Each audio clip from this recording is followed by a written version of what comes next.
Hey there, welcome back to the channel. I'm glad you're here. Today we're going to explore the word nosotras in depth. First, the definition. Nosotras means a Spanish pronoun meaning we, used exclusively by females. Think of it simply as a word women use to refer to themselves collectively. It specifically refers to a group of females, distinguishing from the mixed or male group pronoun. Now let's talk about where this word comes from.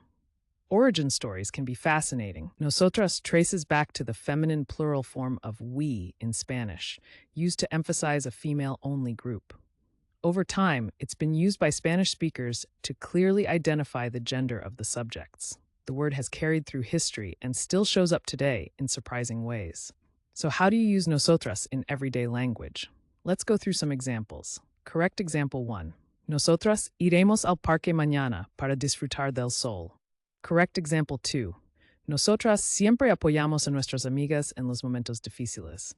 And just for fun, here's a playful wrong example. I tried to use nosotras for my dog, but it didn't go well. See how context makes a big difference? Using nosotras correctly helps your meaning come across clearly, while using it wrong can sound confusing or just funny. Quick recap. Nosotras means a Spanish pronoun meaning we, used exclusively by females. It comes from the feminine plural form of we in Spanish, and you can use it in sentences like the ones we shared. Now, I'd love to hear from you. Try writing your own sentence with nosotras down in the comments. Get creative. And if you found this helpful, make sure to hit that subscribe button and join us for more word deep dives every day.